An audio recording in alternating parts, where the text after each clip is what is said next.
Sure. Sorry, Dave. You can change the name.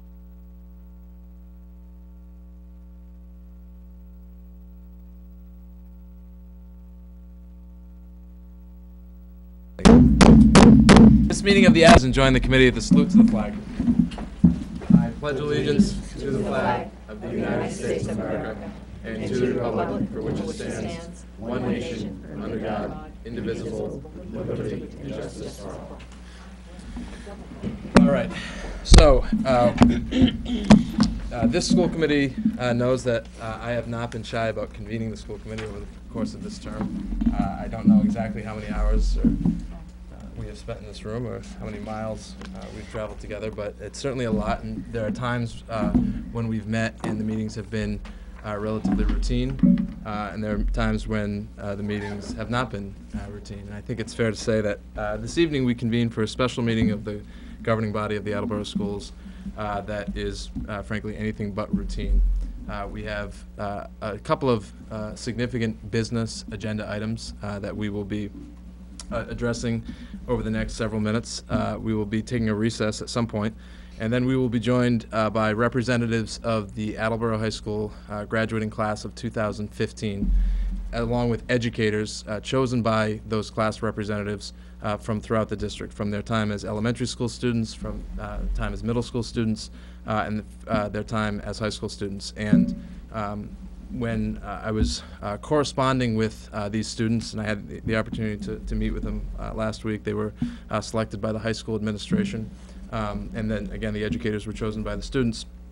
I stress the point on behalf of the school committee that those folks joining us tonight are representative of the entire class, which of course will convene on Friday evening, hopefully outside, but that's to be determined, and hundreds of educators across the Attleboro school system that has helped get the senior class to this point where they will participate in Attleboro High School's 146th commencement ceremony on Friday. So this is a special week, not just for the high school, but for the entire Attleboro school system, and I know the committee joins me in extending our congratulations to the entire class of 2015, but we'll have the opportunity to sort of get to know and visit with representatives who will be here to stand in for the class as a whole, which again will be celebrated throughout the course of this week. So that's for later in the evening, but as we announced on Friday, we do have a significant news on the leadership front. Our superintendent over the past 2 years, who will be our superintendent over the course of the next year,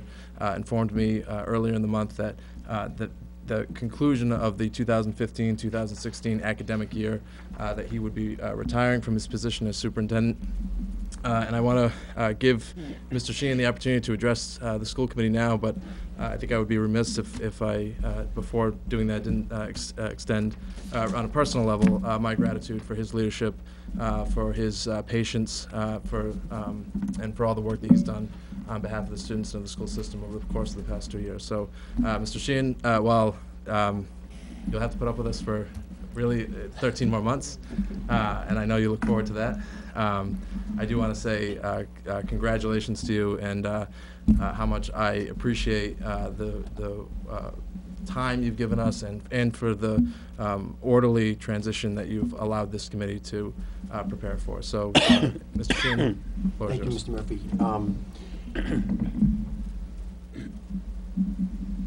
It's with mixed emotions that, in fact, I made the decision to retire 13 months from now. And for personal reasons and professional reasons, I thought the timing was good. So, and I shared with Mr. Murphy that I would not be seeking in my contract the option year, the fourth year or the fifth year. In making that decision with my family and so forth, it was very important for me to be able to share with the committee, and especially with Dave. He's been, we've always been able to reach consensus, be on the same page, and to try to guide this district in the right direction, but not just on a day-to-day basis, but looking forward as we look at envisioning 2020 and some of the things that we've done.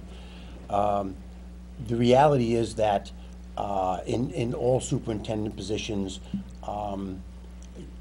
to have a 1 or 2 hour transition from one superintendent to another is not an appropriate transition. And so when we spoke, number one, we agreed that, first of all, we want to make sure that the process is transparent, that you people have the opportunity to choose the next educational leader that's going to bring you even further into the future.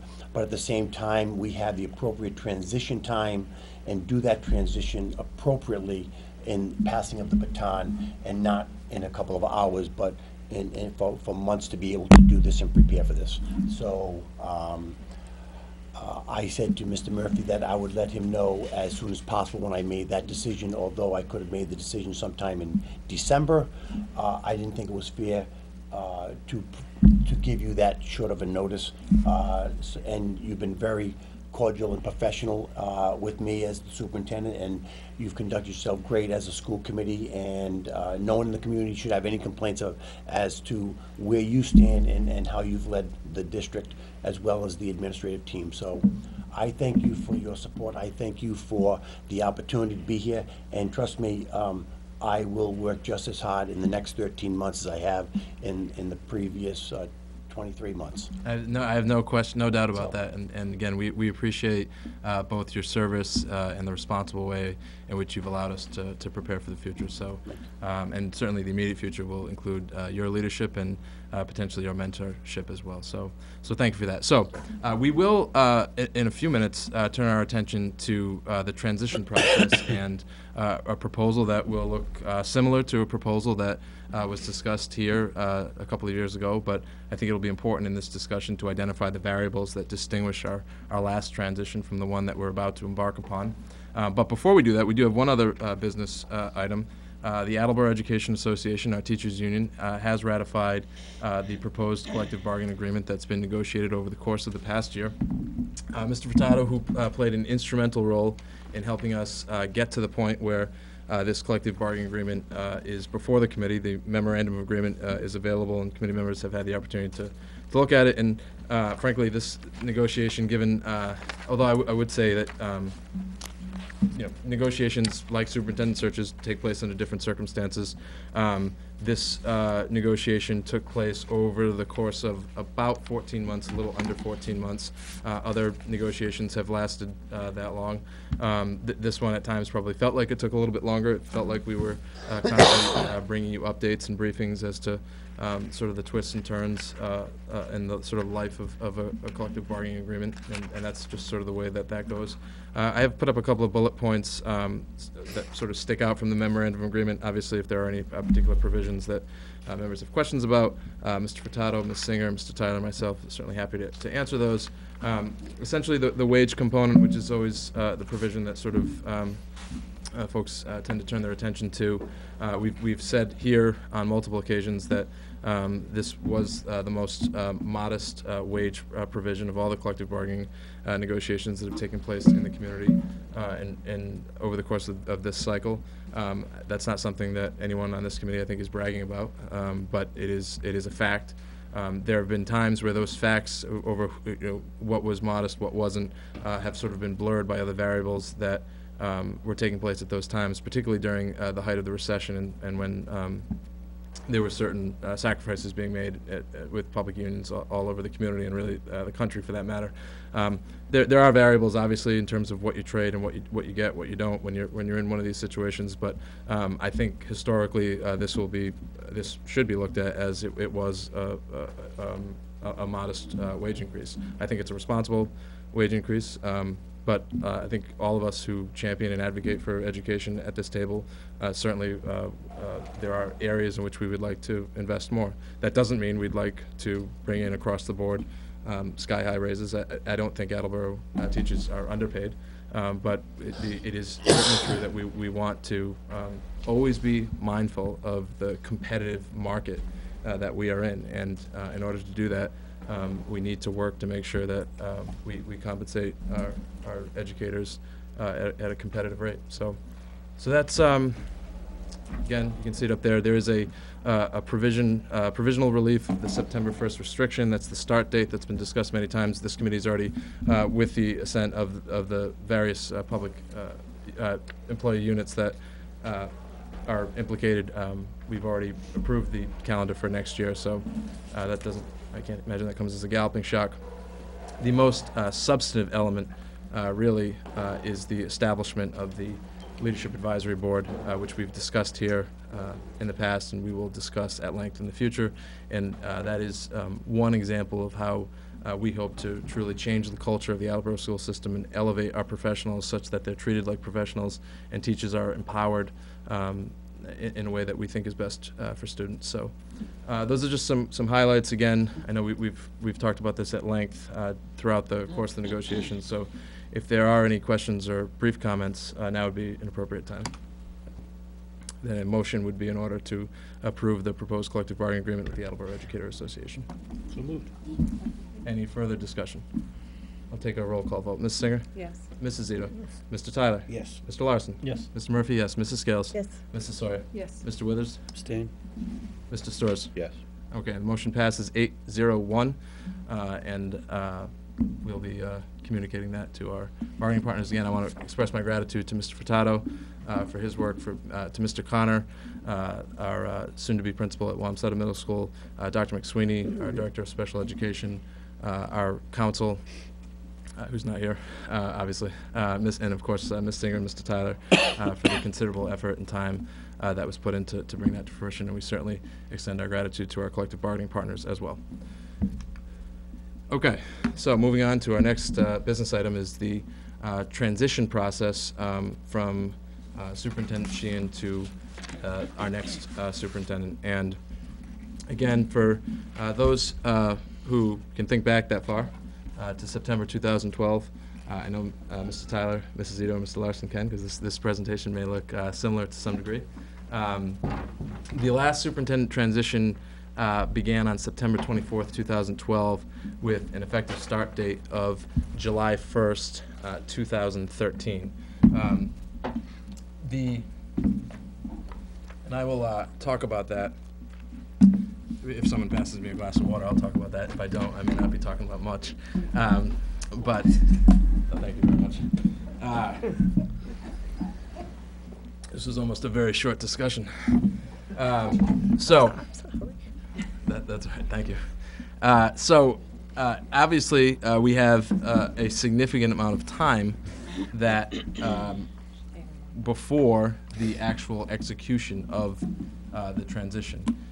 And I think that, as Mr. Sheehan alluded to, we are fortunate, thank you, that he has granted us that time, partly because we need to identify the circumstances under which this transition is about to take place. And I think that's one of the things that we'll talk about tonight, is that by identifying those variables, it's our hope to identify the process that would be best for Attleboro at this particular time.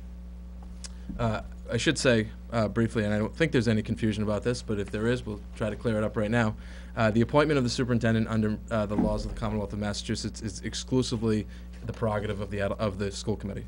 And so the idea, and we've discussed that a little bit throughout our budget process and through other discussions we've had here, it's important to note that the law contemplates the idea that a school system, in ways that other municipal departments, frankly, it's unnecessary, needs to be autonomous, and that's why it is overseen by an independently elected authority in the school committee. So it's not a coincidence, and I think it has to do with the budgetary implications and the fact that we essentially need our own government to oversee it, but also because of the unique role that education plays in public policy.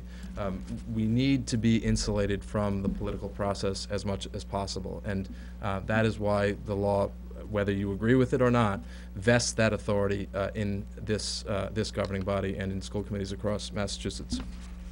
For our longtime viewers, you'll remember that there have been 7 superintendent transitions over the course of the past 2 decades, and I have, in one way or another, been witness to each of them, sometimes as the student representative and sometimes as the facilitator of the process. And I can say that the one thing that they all have in common is that none of the transition processes have been identical. They've each taken place under different circumstances. Some of them have been executed in a very public way. Some of them not so much. That history is fairly well documented. But I think that, what's important to note is that in each case, the particular circumstances influenced how that process would unfold. And this is a slide that essentially says what I just did. I would say that the last process that took place over the course of 7 months, Mr. Sheen was appointed in early April 2013. That process began with a 3-month exhaustive research phase. It included 39 focus group and interview sessions. Can someone take care of that? The reason for that was it was at the time coming at the end of a 7-year superintendency, and it was the thought, and I think the correct one, if you break it, you will own it. What would you like me to do? I thought maybe just tell the guy to turn his phone off. Well, he's So again, as I was saying, professionalism really is key with these things. Once we identify the circumstances, that can sort of lead to everything from the timeline to the different phases that play out. Again, in 2012, 2013, the committee at the time thought, I think correctly, that there was a need to essentially do a real independent examination and audit of the school system to determine exactly where we were at that moment in our history, what we were looking for in our next educational leader, and what our aspirations and what our objectives are. And we've said this from the beginning of this term, that the strategic planning process that Mr. Sawyer and Mrs. Scales have co-chaired along with a few dozen stakeholders representing educators and community members and pretty much everyone in between, has really sort of been an extension of that process. That the research phase of that superintendent search was our opportunity to really look at us, look at ourselves and say, you know, where have we done well in recent years, and where have we not done as well as maybe we could. And that is sort of how that's helped inform our objectives and the development of our goals that we are in the process of moving towards. This is a checklist of things that could happen that we will be going over. If anyone has any questions, feel free to jump in. There's obviously the approval of the transition process is necessary. By policy, we're required to post a position unless we waive that policy. I personally don't see any reason why we would waive that policy now. I think, and I will talk a little bit about this in a minute, but I think that one of the more interesting parts, and I guess it's the part that a lot of times it does sort of garner interest, is the interview committee. And sometimes it's a search committee, and sometimes it's a selection committee, and sometimes it's an interview committee. Whatever we call it, the point of having that committee that is generally charged with interviewing these semifinalists. So you have your applicant pool, then you look at the applicant pool, and that committee determines who is going to be subjected to or given the opportunity to have a semifinalist interview. From a legal standpoint, it's an important part of the process because that first interview, that semifinalist interview, can be done in executive session. And so it gives the candidate or candidates the opportunity to interview in a confidential setting and have the sort of candid discussion that you would have generally in an interview that is not on live television. Under Massachusetts law, that the finalist interview, the second round of an interview done by a public body, which this committee is, you don't have that option. So the finalist interviews are generally are always public, although there are some towns that have tried to see if they really mean it, and generally speaking they do. And so then obviously there's the opportunity for public feedback in a selection process, and obviously culminates with the negotiation of a contract. This is the posting, frankly, from the last time we did this transition, with a couple of revisions that have been incorporated into it that I shared with the committee at the end of last week. I was pointed out by a committee member that whereas we were a district without a mission statement in 2013, that is not the case now, and so that's been incorporated in, and generally I believe that's more or less the only change, although I certainly think that would be interesting part of the discussion. Again, a couple of changes here on dates and names. Ms. Black, thankfully, still one of our key personnel points of contact.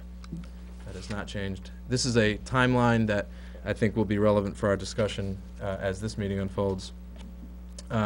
This contemplates school committee action sometime this summer. as you can see, probably the most important bullet point on this slide is that all these dates are subject to change.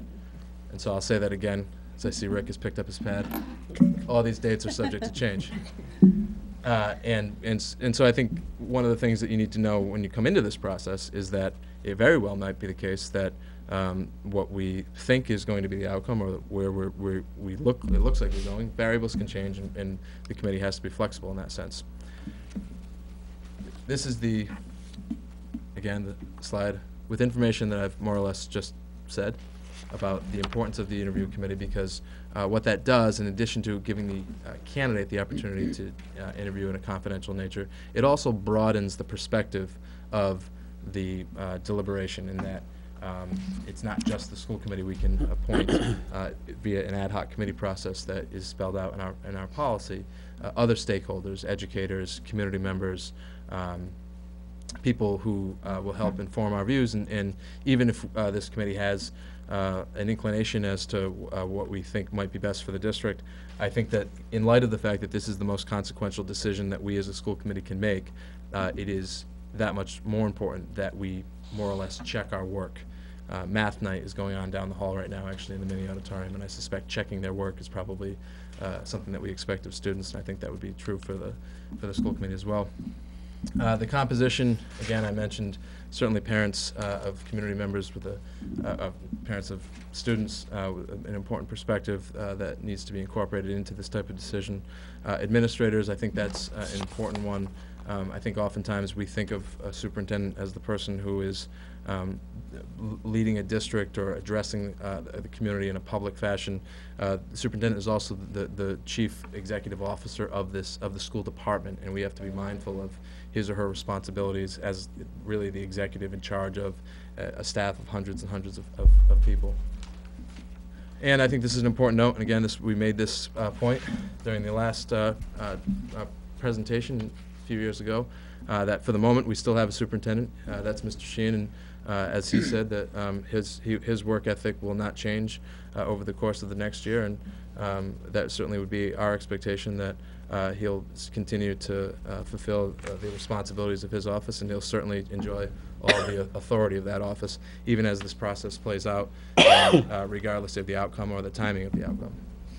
And this committee, just a month and a half ago, adopted a vision statement, which, as I always say, it sounds abstract, it sounds like just something that's aspirational, but at the end of the day, these are the types of decisions that are going to determine whether or not we get to that point where we do in fact fulfill the vision of a community centered around education, where all stakeholders value and participate in our collective success.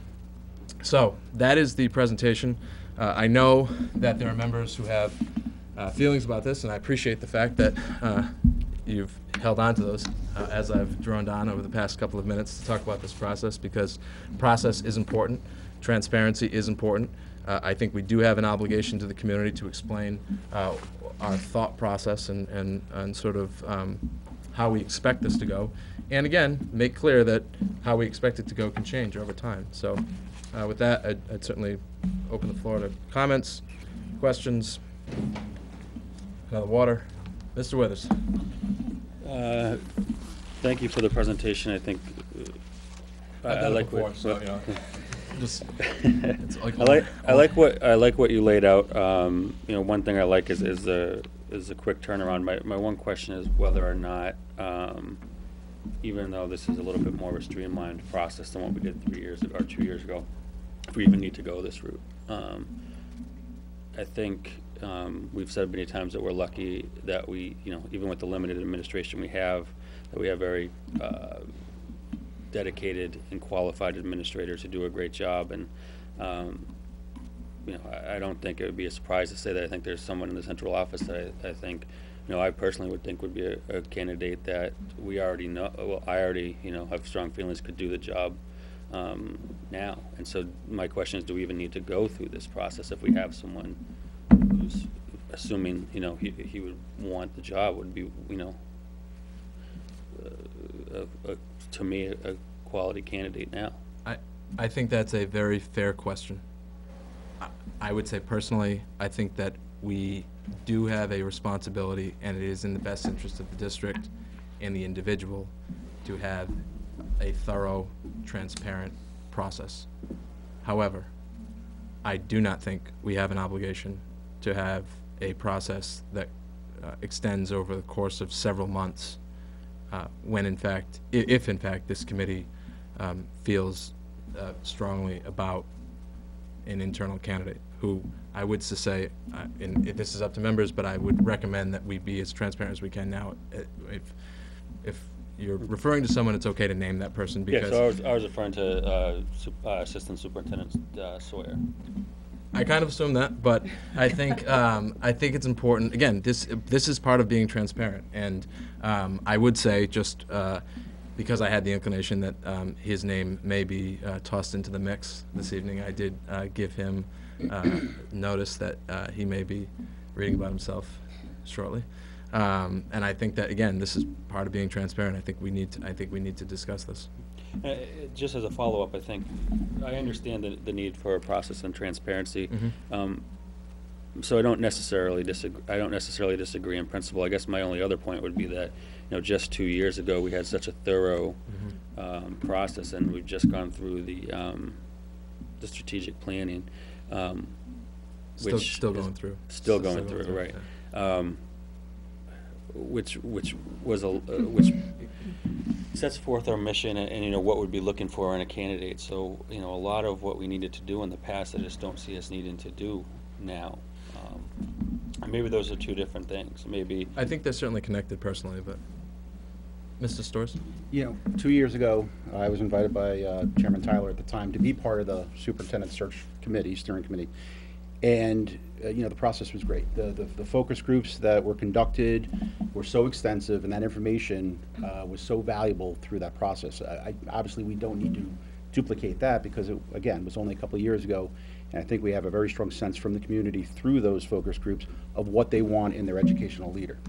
So we have that information readily available. I do believe for due diligence, it is important for us to go through this process, even though my best guess would be the majority of the people sitting around this table would be leaning towards an internal candidate right now. I know I can say that I definitely feel that way, though I still feel the process itself, especially the fact that it would likely include staff members of various sorts and other stakeholders in the community and within the district itself.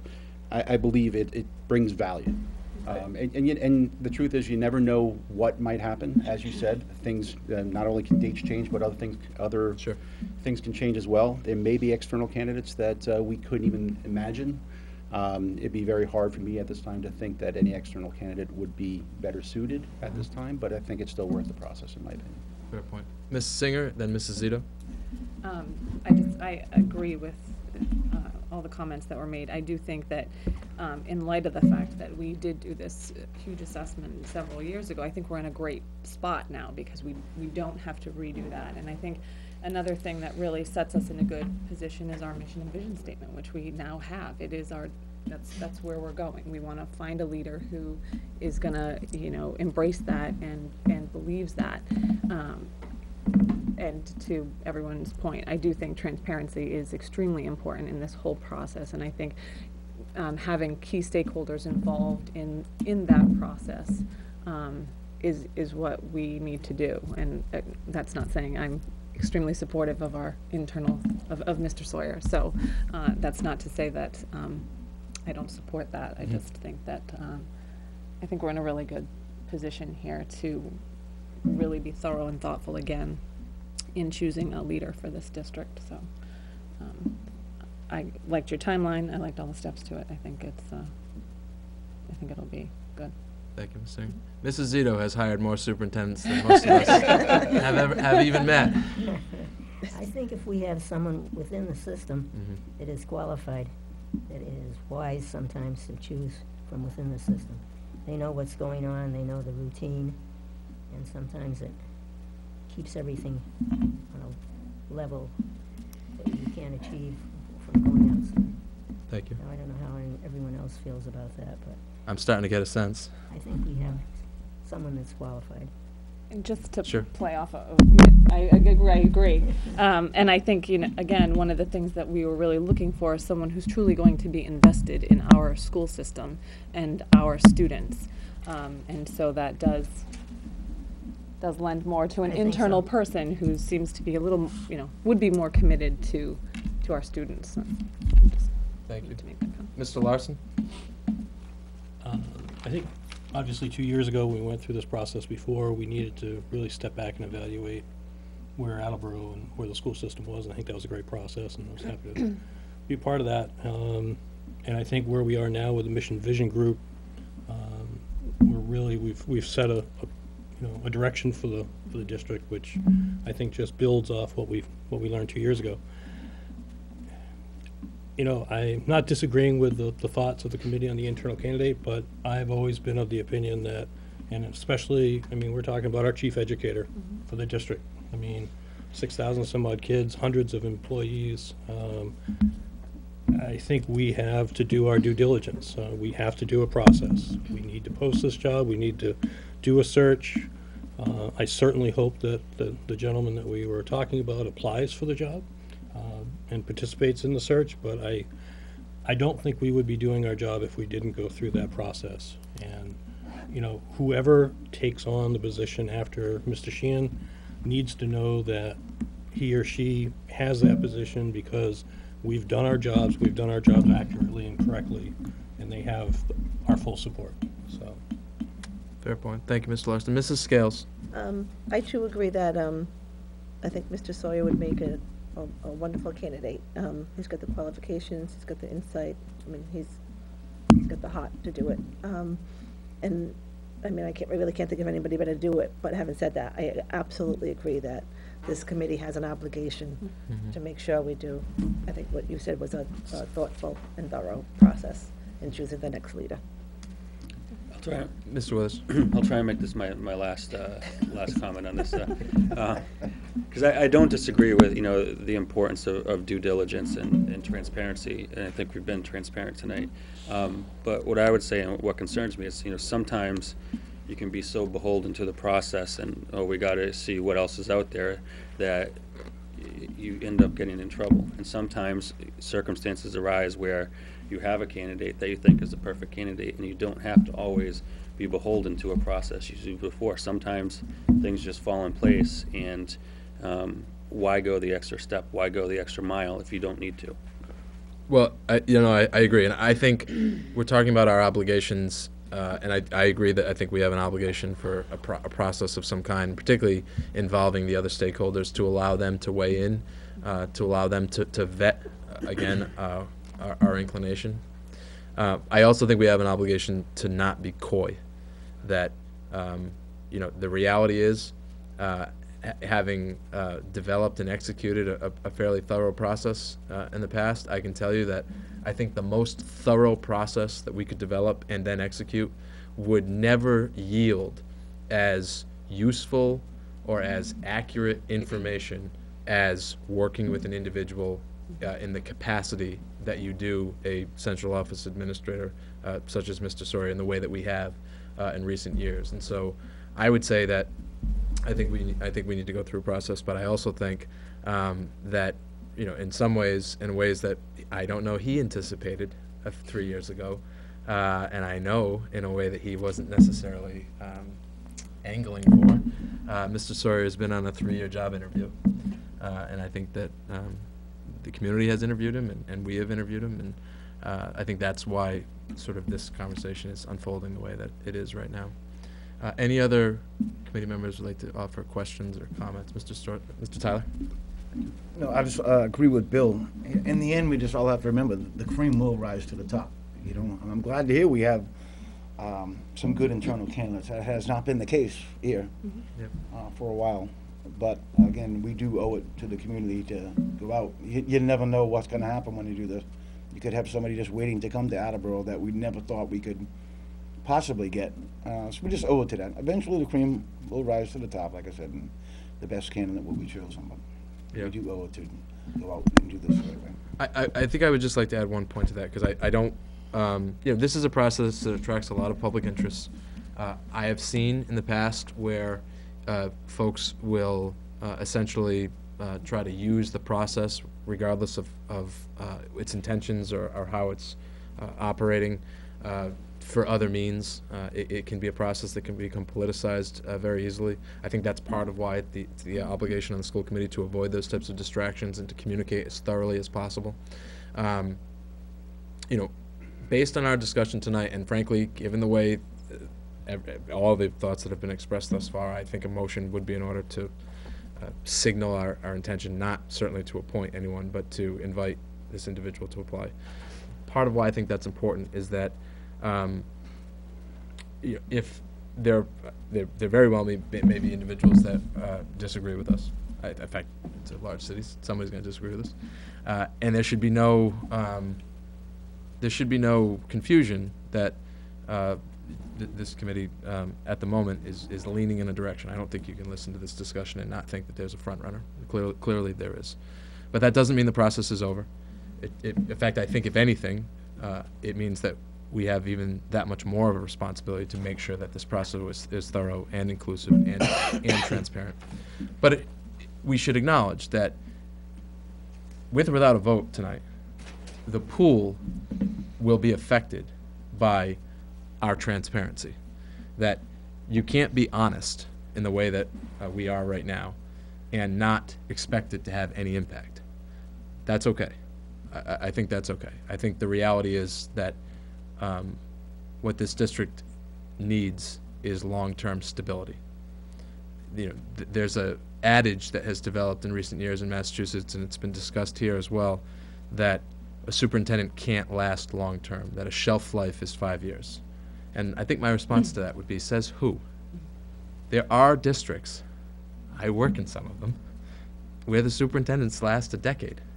And the success is clear when that happens. Organizations generally, but public schools especially, need long-term leadership. And I would say that I think there are few things that serve as better evidence of an individual's willingness to commit long-term than having committed long-term to a particular organization and to a school system, and frankly, to a community for that matter. I think the other thing I would say is that I think through the strategic planning process, the stakeholders have done an excellent job of bringing in a very inclusive way, information to help us identify our priorities and our objectives. And one of them is selling the school system. We want to market ourselves, and we want to communicate, and we want to promote ourselves. And I think that in some ways we've done an increasingly good job of that. In a few minutes, we're going to take a recess, and we're going to have a spotlight meeting. And the spotlight meeting are a series of special school committee meetings where we draw as much of the community's attention as we can to the good things that are happening in the district. And we're going to have educators here throughout the district, and we're going to have students who are going on to great things and have done great things while they were students here. And I think it'll be a nice meeting. I think it'll be particularly hot because there's going to be way too many people in the room. But I promise you, no one is going to enroll their children in the Attleboro schools because we started the Spotlight series. No one is going to buy a house in Attleboro because of the school committee Spotlight series. But the substance that we communicate through those meetings, the educators who make a difference on a daily basis, and one of the things I think we'll talk about tonight in reading over the forms that the students filled out when they were asked to by Mr. Rooney and his administrators, is that how the different types of relationships. Some of these educators were picked because of the academic experience that they had. Some of these were picked because of the more personal and human experience that they had with students. Some of them were coaches, some of them were guidance counselors. But the point is, it's the substance that matters. That's what moves the district forward. The substance. You know, people buy a school system because of what's under the hood. And I think that ultimately that is what has moved this committee to again, I think be leaning in the direction that we are. I think Mr. Storrs used the term due diligence. I think he's right. I think that I think that's what we owe this district and this community. Perhaps I could have mentioned this at the beginning, but when I had that conversation with Mr. Sawyer, he did inform me that he would not be interested in the job unless we did a process and interviewed. But I think that speaks to, again, why we've gotten to the point that we have. So again, for purposes of clarity, which I think we owe the community, I think Well, why don't we approve the process first, then we can get to who we're going to invite to go through the process. Could I have a motion to approve the the transition process? So moved. Any further discussion? All in favor? Aye. Motion passes. And again, because I don't want, I have seen conversations in this room that frankly were as clear as any conversations I've ever seen in my life somehow become misconstrued. So while this is not a motion to appoint anyone superintendent of schools, it would be a motion to invite our assistant superintendent to apply to the position. So moved. Yeah. Now I'll take a roll call vote. Mr. Storrs? Yes. Mr. Withers? Yes. Mrs. Sawyer? Yes. Mrs. Scales? Yes. Mr. Murphy, yes. Mr. Larson? Yes. Mr. Tyler? Yes. Mrs. Zito? Yes. Ms. Singer? Yes. Motion passes 9-0, and I will, on behalf of the school committee, be offering, I will be delivering that message to Mr. Sawyer. I'll let you know what he says. Okay. So we're going to take a brief recess now, and we'll be back shortly with everybody I can find in the lobby.